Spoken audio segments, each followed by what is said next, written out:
तंत्र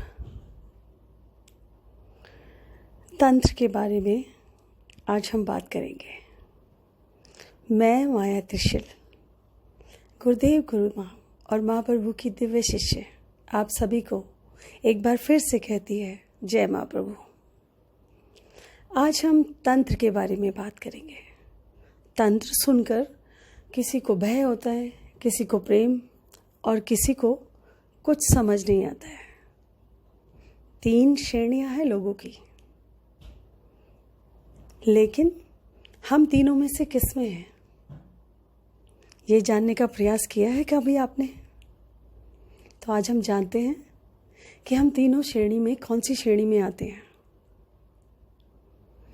तंत्र एक वो साधना है जिसके द्वारा हम शरीर, आत्मा और परछाई तीनों का कल्याण कर सकते हैं।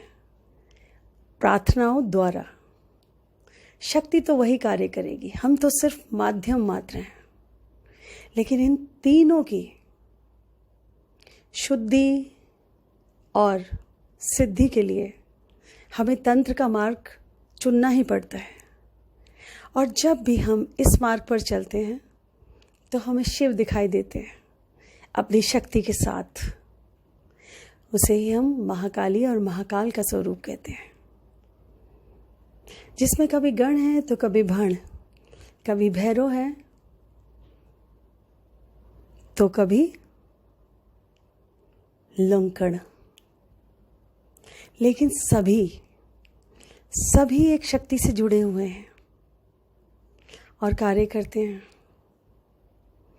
तंत्र एक वो रचना है जिसके द्वारा हम इस कलयुग में जो भी प्रार्थनाएं संपूर्ण करना चाहें, उसके लिए सच्चे मन, सच्ची प्रार्थना से माँ प्रभु को प्रसन्न कर सकते हैं।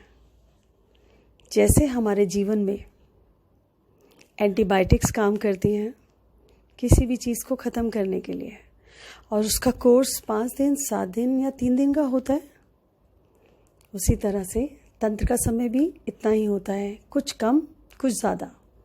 मगर पहले, जब हम बहुत पहले तंत्र नहीं था, तब हम मंत्रों की शक्ति से कई वर्षों तक इस कार्य को करते थे। उस मंत्र को सिद्ध करने से पहले, जब मंत्र सिद्ध हो जाता है तब तो समय की कोई सीमा ही नहीं रहती है।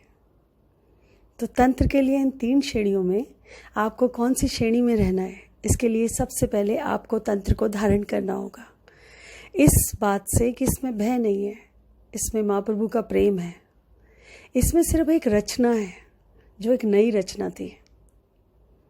बस हमें स्वीकार करना है और तंत्र में आगे बढ़ना है बिना जजमेंटल हुए, क्योंकि जजमेंटल होते ही तंत्र का स्वरूप बदल जाता है। और हमें स्वरूप नहीं बदलना, तंत्र को तंत्र के रूप में स्वीकार करना है। तो आप करेंगे तंत्र को तंत्र की तरह स्वीकार? मैं माया त्रिशूल आपके साथ इस राह में हमेशा रहूँगी। और फिर माँ प्रभु का धन्यवाद, गुरुदेव गुरु माँ का धन्यवाद। जय माँ प्रभु।